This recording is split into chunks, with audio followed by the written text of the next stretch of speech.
Kasih karunia dan damai sejahtera Allah Bapa kita dan anaknya Tuhan Yesus Kristus menyertai saudara. Amin. Shalom, saudara-saudara yang terkasih di dalam nama Tuhan Yesus Kristus. Senang bisa menyapa saudara di tempat saudara berada hari ini, dalam dimensi yang berbeda, tetapi dalam dunia yang sama. Sebagai insan yang diciptakan untuk Tuhan, sebelum kita melakukan rangkaian aktivitas kita pada hari ini, marilah kita mengawalinya dengan mendengarkan firman Tuhan.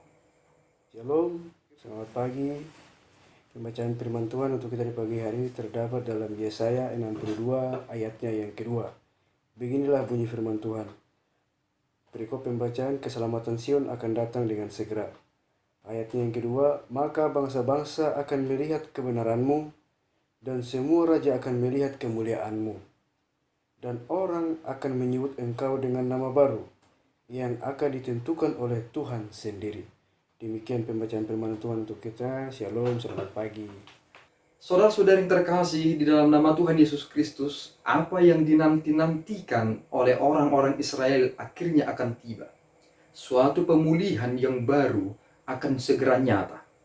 Itulah yang akan dibawa oleh yang sudah dinubuatkan, yakni Dia yang diurapi, yakni Dia yang akan membawa kebenaran itu kepada bangsanya sendiri, yaitu Yesus Kristus.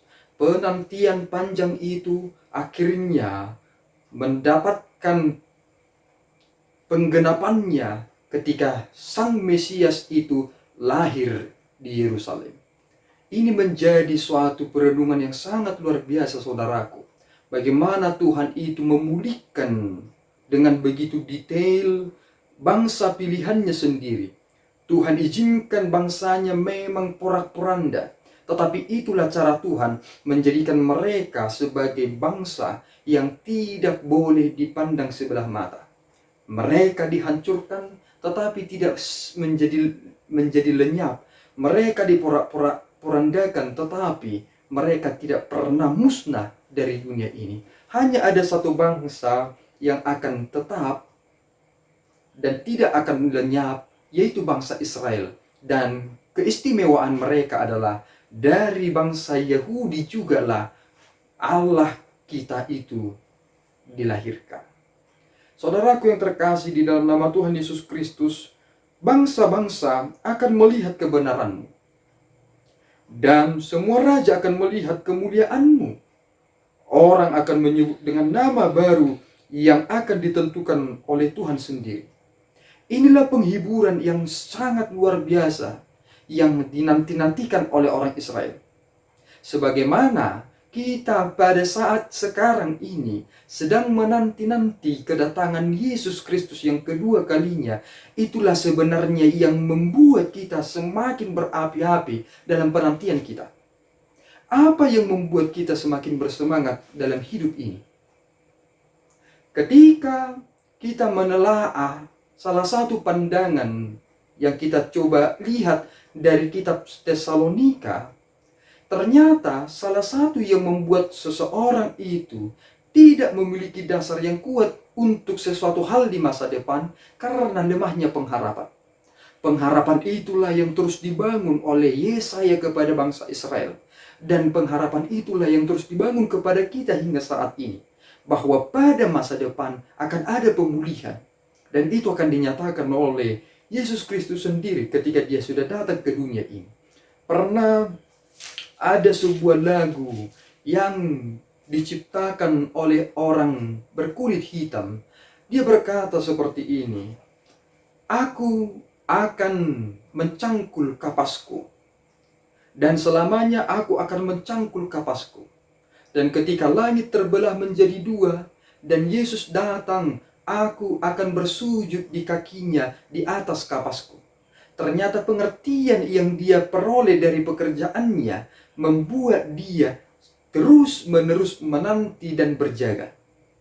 Dan penantian itulah sebenarnya yang harus kita bawakan dalam diri kita sendiri, bahwa ternyata Tuhanlah yang berperkara dalam segala perjalanan peradaban sejarah. Bangsa Israel yang dulunya porak-poranda terbuang, kini memiliki nama yang sungguh luar biasa. Mereka disebut sebagai bangsa yang kudus, bangsa pilihan Tuhan. Dan malahan ada metafora yang luar biasa yang diucapkan oleh Yesaya sendiri tentang bangsa Israel, yakni yang sudah ditinggalkan kini kembali memiliki suaminya. Yang dulunya adalah tanah yang sunyi, tetapi sekarang menjadi tanah yang penuh dengan kegirangan.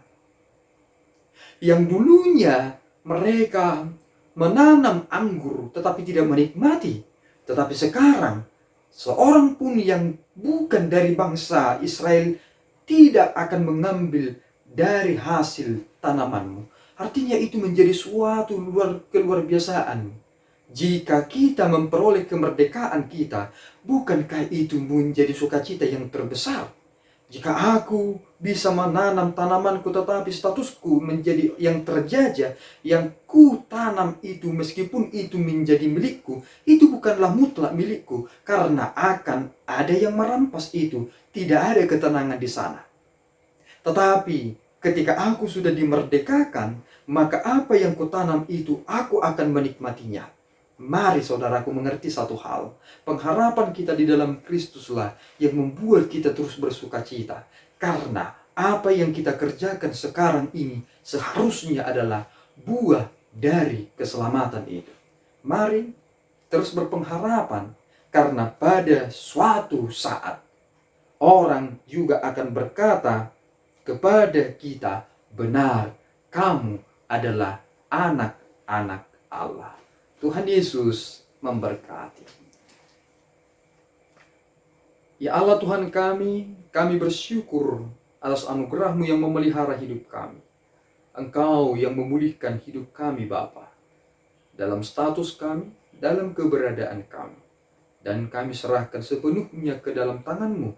Tuhanlah yang berperkara dalam segala perjalanan hidup kami, yang memulihkan kami dan membawa kami sesuai dengan kehendak Bapa.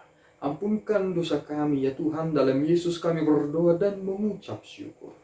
Anugerah Tuhan kita Yesus Kristus, kasih setia Allah Bapa, dan persekutuan Roh Kudus menyertai saudara. Amin. Tuhan Yesus memberkati.